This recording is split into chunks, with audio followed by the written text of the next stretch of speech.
Salut à vous, petites et grosses tentacules. Et ben voilà, une émission blabla avec des sujets pas du tout bien préparés, papin. Donc, on va commencer par petit retour sur Okimba, Troll et légendes, où en fait Tikok il a tout cartonné. Ils ont même vendu en fait le livre d'un MJ d'Asben, parce que voilà, ils avaient plus de stock, ils ont pas fait gaffe. Et en vendant le dernier Okimba, en fait, ils ont vendu le bouquin d'un pote, quoi. Enfin voilà, donc tout cool à lui, à eux. Et puis des bisous à tout le monde. Ensuite, ça c'était informatif, hein. Tiens, toujours dans les informatifs, comme ça après on rentre dans les trucs plus jeux de rôle. Il y a Posidonia, qui m'a sollicité pour faire un petit scénar sur le prochain architeutiste. Donc pour les tipeurs, en fait, j'ai envoyé que vous connaissez déjà Morak Xenia, parce que j'ai des bons retours dessus, puis c'est vrai qu'il a un côté léger, fun, rigolo, puis que le reste que j'écris, c'est un peu plus dark. Enfin voilà, soit j'écris des trucs débilos, soit j'écris des trucs un peu trop dark. Par exemple, je leur ai aussi envoyé Vœux enfantin, Vœux chagrin que vous aurez ce week-end, qui est un truc quand même beaucoup plus dark, enfin qui peut jouer en curseur dépressif comme il peut jouer en tout gentil. Bon, on s'en fout. Voilà, on arrive au cœur de la vidéo, des trucs intéressants. On va faire un petit tour de 3 jeux de rôle. Après, on va voir des petites BD que je trouve, oh tiens, pris sous tel angle, ça peut faire voilà, du bon scénar rigolo qui nous change un peu. Et puis on finira par du dérapage Bloodlust, parce que voilà, il y a des petits posts sous l'ancienne vidéo Bloodlust. Puis moi, c'est un monde qui m'emballe. Donc, on va commencer. On va commencer par le gros morceau, Papin, Sphinx. Alors, c'est sous-titré Jeu de rôle d'archéologie fantastique. C'est vrai, mais c'est complètement à côté de la plaque en termes de. C'est pas vraiment ça dont on parle. Enfin, c'est ça sans être ça. C'est-à-dire que quand tu te dis archéologie fantastique, tu te dis ouais, on va pouvoir peut-être jouer du Cthulhu, peut-être une représentation un peu à la Cthulhu. Eh bah, c'est pas ça du tout. Ah putain de cheveux. À savoir que dedans, oui, vous êtes des archéologues qui allaient explorer des vieilles ruines de civilisations disparues, qui ont découvert des trucs transcendantaux. Mais justement, le mot important, c'est le transcendantal. À savoir que c'est un jeu de rôle métaphysique. Votre perso, il est plus défini par les questions existentielles et métaphysiques qui se posent que par autre chose. Voilà. Sinon, en gros, il y a aussi sa discipline qui le définit. Mais pour le reste, le moteur, en termes de difficulté, c'est légèrement au-dessus de Deprofundis, c'est légèrement en dessous de Sonja contre les ninjas. Donc c'est vraiment un système, tu l'expliques en 45 secondes, c'est fini, hein. C'est voilà. C'est pas du narrativo partagé vegan machin comme le craignent certains. Il y a le côté des joueurs, il y a le côté MJ. Ça demande beaucoup quand même des joueurs, et puis je pense que pour certains, ça serait de la narration partagée. Au sens où, oui, quand même, ouais, ça demande des joueurs, quoi. Ça demande des idées, ça demande de l'implication, ça demande du questionnement. Donc en termes d'ovni ludesque, moi j'ai trouvé ça absolument, ouais, c'est génial. Après, on va être lucide aussi, pour qui c'est. Alors, les amoureux des trucs voilà, archéo chelou, sachant qu'effectivement sur les secrets révélés, tu peux aller des trucs tout gentils, paradisiaques, du genre sagesse des anciens oubliés, aux trucs bien que tu laisses dégueulasses, hein.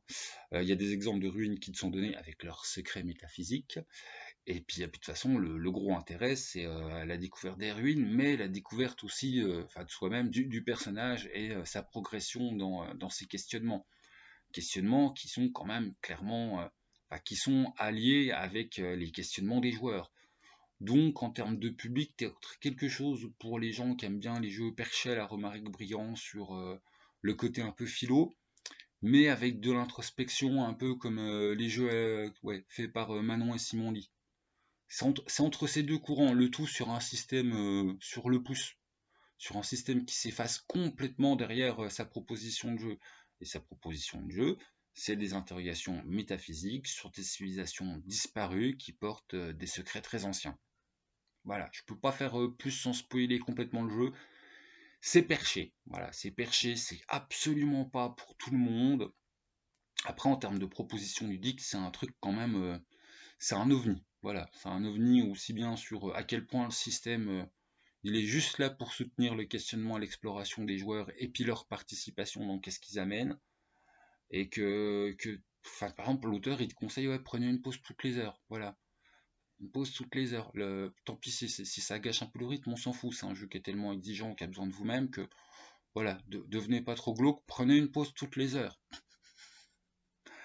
Et je trouve qu'effectivement, c'est pas con. Donc voilà, un jeu de rôle très très très spécial, un ovni délirant qui s'adresse à mon avis à un public très réduit parce que c'est pas un jeu de rôle pour de rire.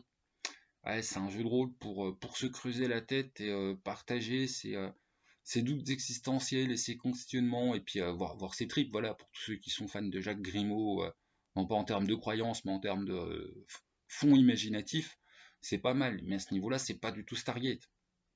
Voilà, c'est pas du tout Stargate. Ça serait du Stargate, le jeu il vous amènerait jusqu'à la découverte de la porte et le questionnement du est-ce que l'humanité est fait en fait par des extraterrestres? Ou est-ce que l'humanité vient d'ailleurs? Et déjà, ne serait-ce que franchir la porte, c'est un peu genre, voilà, c'est l'épilogue du scénar, t'abandonnes tes persos, c'est pas fait pour aller partir à l'exploration de l'humanité à travers des étoiles. C'est vraiment une question, une interrogation métaphysique qui est travaillée, existentielle, anthropologique, qui est travaillée tout le long de la partie par rapport à ce que le MJ a prévu comme gros secret chelou dans les ruines qui se confrontent à vos propres questionnements. Et puis après, si on se dire, c'est au brodage de chacun. Donc c'est de l'ovni complètement perché.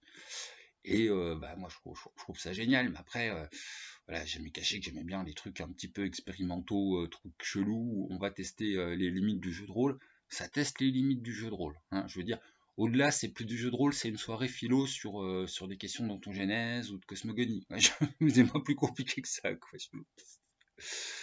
Voilà. Ensuite, parlons des autres jeux qui sont bien. Ça fait un petit moment que j'avais envie de vous parler de Viver. Viver, une petite prod indé française. Donc Viver, le livre de base, avec le système et l'introduction au monde. Viver, l'écran et son petit scénario. Et Viver, son gros univers. Alors, le bon plan. Je m'en fous le chat, tu as la fenêtre ouverte, va faire ta vie. Non, non, viens pas me défoncer la cam ou le micro. Méchant chat. Donc, Viver, ça c'est les règles et l'introduction au monde. Oui, je t'aime. Ça c'est l'univers. Il y a peu de critiques sur le grog et les points négatifs qu'amènent les critiques. En fait, c'est dans le livre de base, ça manque un peu d'univers. Bah ouais, le livre de base, c'est vraiment une introduction au monde et c'est vraiment les règles. Le bon plan, c'est que le PDF du livre de base, il a 5 boules et le PDF de l'extension, le gros truc en fait indispensable pour bien jouer dans le monde de Viver, c'est 5 € aussi. Donc voilà, les petits budgets PDF et tout ça. Mais alors, qu'est-ce que c'est Viver? C'est de la space fantasy, une fois que t'as dit ça, t'as tout dit, t'as rien dit. Donc on est dans un monde où les humains ils ont exodé parce qu'il y a le fléau, un gros méchant qui a bien foutré la gueule au berceau de l'humanité et tout le monde s'est barré, hein, jusque là un peu classique. On a des dieux qui étaient bien présents qui ont abandonné l'humanité. Hein, hein. Et on a une magie qui commence à se rarifier et on se pose un peu de questions. Le tout dans plusieurs systèmes solaires, donc pas mal de planètes, pas mal de cultures, pas mal de possibilités. Des élus divins en veux-tu en voilà, enfin c'est un univers assez riche, un système ultra classique, carac compétence sur 100, tu fais l'addition, faut faire moins avec un dé de 100, en sachant que par exemple l'excédentaire, quand tu as 150%, par exemple dans les tests d'opposition, ça devient du malus pour l'adversaire, enfin il y a des tas de petites... les règles, on est sur du classique, on est sur du un peu trop pour moi, mais je pense, enfin voilà, du bon classique. Ceux qui ont été bercés aux règles années 80, vous allez être, voilà, vous allez être dans votre, comment on dit, enfin vous allez être en terrain conquis. Vous êtes à la maison, il n'y a rien de, il y a rien de choquant, il n'y a rien d'étonnant. Les règles de magie sont un peu plus développées et puis tant mieux, hein, dans un jeu voilà, où tu es dans de la space fantasy. Pour le marquer par rapport à d'autres jeux, c'est de la space fantasy qui est moins dark que Faddington. Voilà. On a voilà Dark Heresy, Dark. Faddington, c'est un petit peu plus mélancolique, désespéré, la fin des étoiles et puis un système féodal plus oppressif. Là, il y a moins le système féodal méga oppressif, même s'il y a bien moyen de faire de la magouille politique. Et on est sur un univers qui, dans son fond, ça peut être présenté aussi dark que Faddington, mais dans son fond, c'est plus, c'est pas le mot léger, mais il y a plus d'espoir. Voilà. Et quelque part, vos héros auront peut-être plus de marge pour être des héros. Il y a des, voilà, il y a des belles choses à faire. Tu peux jouer à plusieurs niveaux d'épicness. enfin, je veux dire, le background te permet de jouer à plusieurs niveaux d'épicness. T'as beaucoup de décors différents avec toutes les planètes. Et puis, bah, par exemple, dans les petits secrets, moi j'ai beaucoup apprécié le pourquoi du comment de la disparition des dieux. Ça, voilà, le fléau, enfin le gros méchant, tu sais ce que c'est, tu connais son histoire. Voilà, les dieux, tu sais pourquoi c'est pas là. Il y a des trucs qui sont un peu laissés ouverts, mais voilà, c'est pas les questions fondamentales. Je pense aux faits pour ceux qui ont lu. Enfin, on est sur quelque chose qui est assez, bah, c'est du produit concis, bien fini, et on sent que c'est avant tout, voilà, c'est l'œuvre de l'auteur. Il a aimé son bébé, il a mis des années à, voilà, à le faire grossir. Il y a pas mal de trucs dispo gratos sur le net. Donc si vous aimez la space fantasy, où on voyage quand même pas mal, où la magie est importante, où il y a un cadre de fond qui peut être pris à la fois un peu oppression, danger, il y a, voilà, il y a quelque chose qui se passe au niveau cosmique, et puis quand même qui vous laisse la place d'agir à échelle humaine, et qui est pas, voilà, qui est pas méga dark comme le chaos va tous vous niquer, ou les étoiles vont toutes s'éteindre et vous allez tous crever. C'est un bon cadre. Voilà, c'est un cadre qui a un petit peu plus de feel good et puis d'espoir. Et puis voilà, donc Viver, en fait, il n'y a pas de raison de le bouder. Si vous êtes Space Fantasy, honnêtement, le bon plan, c'est le combo des deux PDF, quoi. Voilà. Parce que sinon, c'est sur Lulu. Donc moi, j'ai trouvé les prix pas abusés, surtout le gros. J'ai regardé avant-hier, je sais plus, c'était 30 ou 35 boules. Moi, j'ai taxé ça à l'autruche. Mais ouais, il y a du contenu, on se fout pas de votre gueule. Après, bon, bah, c'est des temps difficiles, donc hop, deux PDF et puis t'as tout. Et puis ça soutiendra l'indé, voilà, l'indé. Et puis surtout, enfin, oui, c'est du bon travail de fond. Voilà, on a un background qui prend vraiment son essor, en fait, avec le premier supplément. J'oserais dire seul. Je comprends les gens qui sur le grog ont dit ouais, on reste un peu sur sa fin. Bah ouais, parce que c'est pas prévu en fait pour être seul. C'est vraiment, t'as l'introduction à l'univers et on te fournit les règles. Et puis après, t'as le gros morceau, là où tu te bouffes l'univers, là où t'as les secrets, là où, voilà. Là où tu prends ton envol et où le jeu, bah, il devient vraiment. Bah, il était digne d'intérêt avant, mais voilà. Tu passes d'un truc, oh tiens, c'est de l'indé, c'est sympa, à un truc, ah, c'est de l'indé, c'est bien fait, c'est fini, c'est propre, c'est. Voilà, c'est bien. Je peux pas le dire plus simplement. Après, si l'espèce fantasy feel good, c'est pas votre truc, non, bah, c'est pas pour vous. Allez jouer à Dark Heresy. Si au contraire Dark Heresy ou Sun c'est un peu trop glauque ou oppressif pour vous, mais vous aimez bien les trucs à la étoile, bah, c'est de la bonne space fantasy, et on bouge plus par exemple que dans un Lore and Legacy, où bah voilà, on est sur une bonne space fantasy aussi, mais on est plus, voilà, on est plus sur un noyau de planète. Là, vous allez partir, voilà, il y a des systèmes, voilà, il y a littéralement des systèmes solaires. Donc ça, c'était Vivert. Et puis si vous aimez Vivert, bah mangez-en, tout simplement. Tatin, c'est comme montrer l'écran. Je trouve l'écran, il définit bien l'ambiance. On va essayer de pas taper dans le micro. Tatin. Hop. Et puis là, bah, c'est les tableaux utiles pour le MJ. Encore un jeu avec plein de tableaux utiles. Bon, les règles sont pas, voilà, sont pas, c'est pas des règles précises ou c'est trop compliqué. T'as une base de système simple, puis après, voilà, c'est développé. Enfin, les règles, tout ce que j'avais à en dire. Maintenant, Nightcrawler, tatan. Alors, ça, c'est Bejofa, comme c'est écrit dessus. C'est la classe des 7 cités. Bon, c'est un atlas de cités pour l'univers de Nightcrawler. Moi, je l'ai eu d'occasion, et du coup, il me manque la grande carte jolie qui va avec. Donc, j'ai la petite version à l'intérieur du bouquin en noir et blanc. Pourquoi j'avais envie de parler de Bejofa? Et ben tout simplement parce que je refoutais le nez dans mes délires du oh tiens, comme Morty sera pas là, j'ai bien envie de faire jouer des trucs. J'avais envie d'une cité plutôt low fantasy, plutôt voilà, ambiance bonne magouille et puis bien décrite. Et puis bah en fait, bah voilà, naturellement j'ai ressorti Bejofa parce que c'est enfin, la description en fait de la cité est bien faite. T'as tout un côté global avec ce qui se passe de jour, ce qui se passe de nuit. Après t'as quartier par quartier, ils sont bien typés. T'as toute l'histoire du bled. T'as le côté aussi, bah, vu que c'est un jeu pour des voleurs, à chaque fois on t'explique bien les autorités locales, enfin quartier par quartier, hein, pas les autorités de la ville, c'est forcément après il y a plein de sous-magouilles, les business et les commerces, enfin tout genre de trucs. Donc on est vraiment pour les gens qui comment en fait recherchaient une cité en mode je veux plutôt du low fantasy, je veux plutôt de la magouille, et je veux plutôt un truc vachement riche, parce que c'est vachement riche. Enfin, je veux dire, t'as une densité d'informations qui est quand même assez violente, et puis surtout, bah, t'as deux scénars avec. Il te prévient bien que les deux sont difficiles. Je veux dire, il y en a un qui est pour pas joueur débutant, et puis il y a l'autre qui est catégorie tu vas t'arracher les cheveux, tu vas en chier, joueur. Voilà.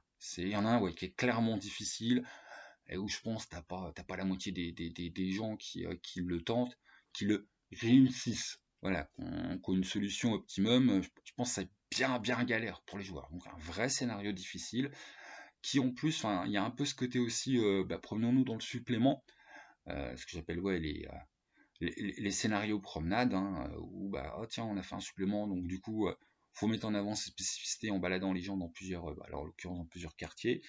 Et c'est souvent des scénarios qui sentent un peu l'artificiel, qui sont pas forcément ouf. C'est pas le cas. Voilà, ils sont bien faits.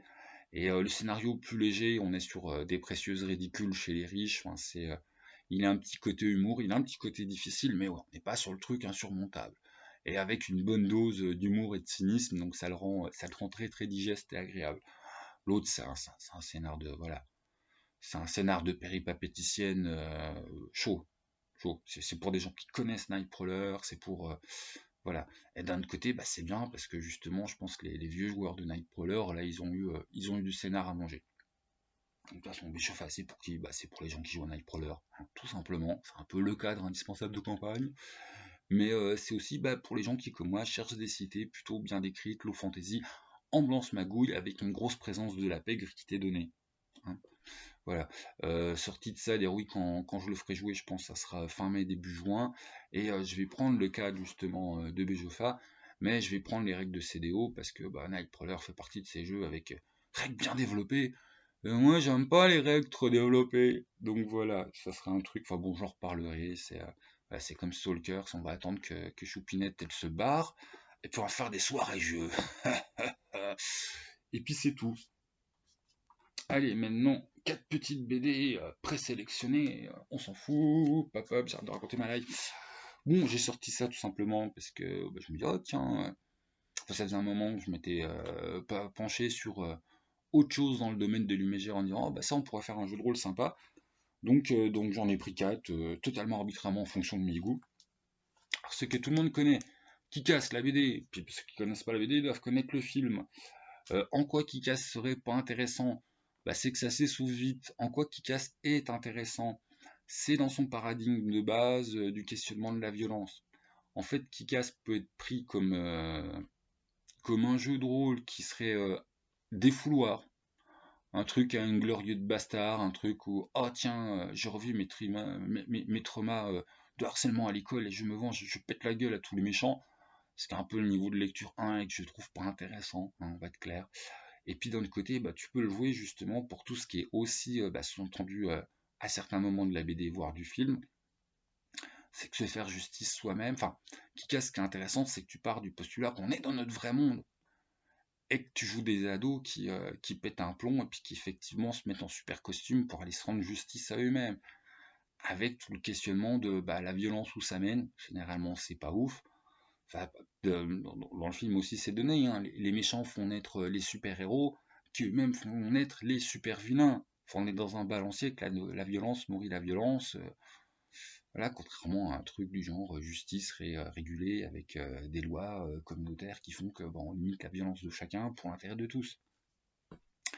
Enfin bon, Kick-Ass, ça pouvait me sembler intéressant.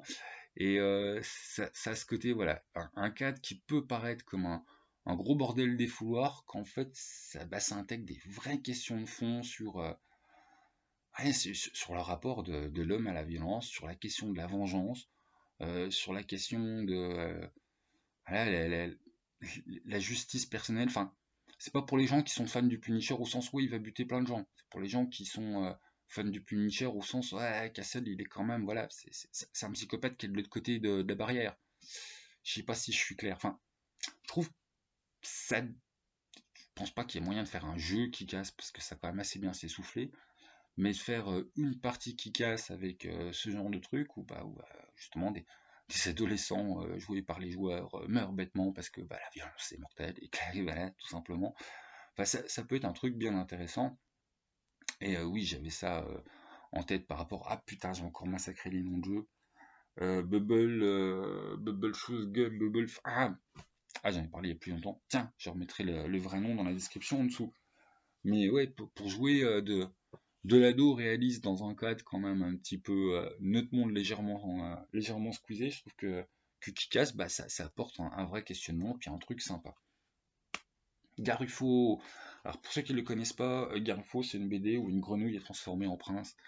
Ce qui est marrant, bah, c'est qu'en fait la grenouille elle est vachement plus classos, loyal bonne paladin gentille, que tous les humains qui sont plus un petit peu...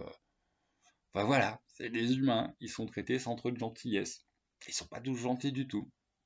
L'intérêt dans Garufo, bah, c'est pareil, c'est pour un gros scénar, ça peut être marrant de jouer des êtres animaux qui se retrouvent dans des corps humains et qui découvrent voilà, un cadre Medfan, mais avec leurs yeux, enfin eux ils parlent en vert, enfin, c'est très joli.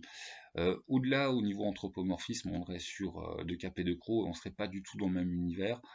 Donc Garulfo, c'est voilà, c'est un bon délire pour un one shot, et puis surtout, bah, si vous connaissez pas la BD, empruntez-la à la médiathèque du coin. Enfin, c'est vraiment une très très bonne BD qui peut donner une histoire enfin une idée de scénar en l'ayant lu une fois. Après, c'est pareil, ça doit faire partie de ces thèmes qui s'épuisent relativement vite, parce que bah voilà, parce que c'est bien pour une soirée fun. C'est pas voilà, pour une campagne de 2 ans, je pense que t'as autre chose à foutre.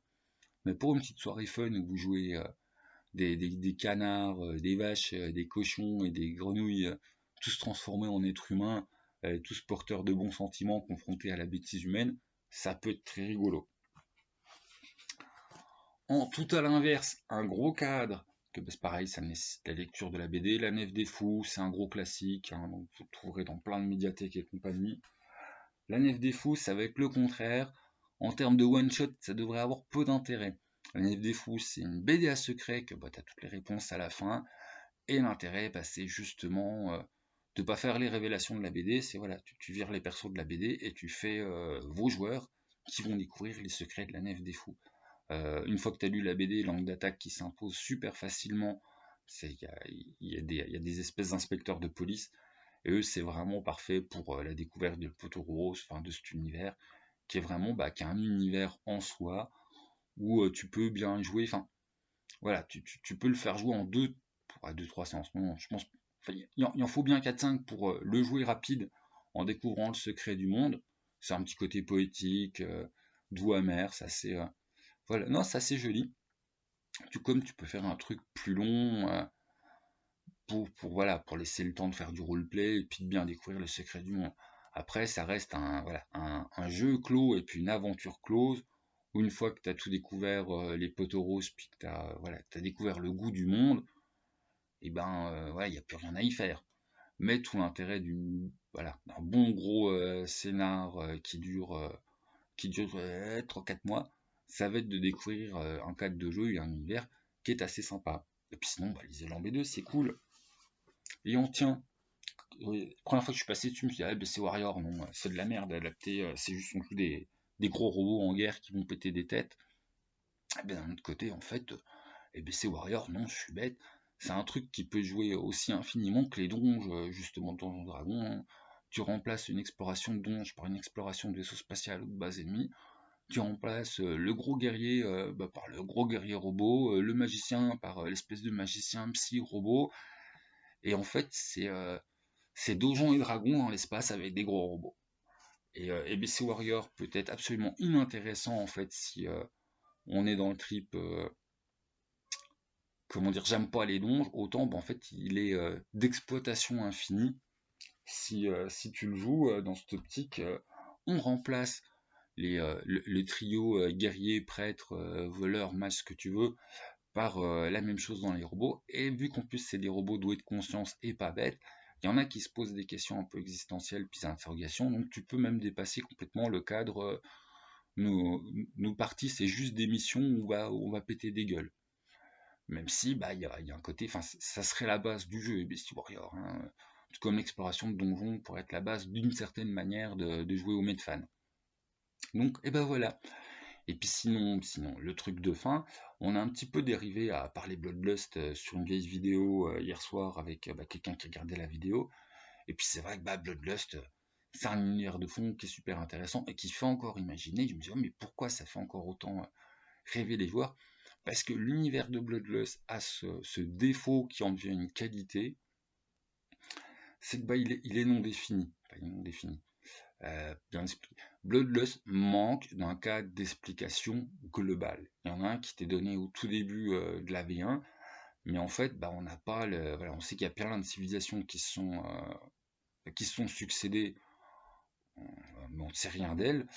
On sait que voilà, les armes, elles savent pas d'où elles viennent, mais je m'exprime mal. J'avais prévu de toute façon un blabla du genre ce que moi je pense qu'il faudrait plus fouiller. Effectivement, les civilisations d'avant, les pirates, d'où ça vient. Donc, les pirates, ça fait trop endroit volcanique à Mana, quoi, où ça a dérapé. Les elfes qui ont disparu, bon, la version de la V1, je l'aime pas du tout. Moi, je trouve que tu peux vraiment plus faire un truc un peu à la Hearthstone. Les elfes, ils ont tous créé des. Enfin, ils se sont barrés dans une espèce de cité astrale pour attendre tout simplement la prochaine vague de destruction, puis revenir au début de la prochaine fois que tu as un fils, c'est habitable, enfin tatin, c'est le du monde, enfin, il y a des tas de trucs, mais, mais voilà, mes délires c'est mes délires, et puis les délires des autres, ils sont tous aussi intéressants aussi. Enfin, tout ça pour dire, si vous, ça vous intéresse de triper sur le background non fait de Bloodlust, c'est-à-dire tous ces secrets qui restent encore à créer, hein, les pirates, toutes les civilisations d'avant, enfin, et ça pourrait être sympa de se faire un petit Discord là-dessus. Voilà. Une version anarcho-pirate de Bloodlust, on peut faire ça en toile de fond. Bon, si ça intéresse des gens, on fera un Discord. Si on est que 2-3, on ira discuter entre fans de Bloodlust sous la vidéo Bloodlust. Voilà, tout simplement. Bon, sur ce, c'est à peu près tout ce que j'avais à dire. Peut-être que je chapitre cette vidéo. Du coup, chapitrer, se réécouter, c'est super chiant. Donc voilà. En tout cas, des bisous à tous et bonne semaine et bon courage. Salut les gens!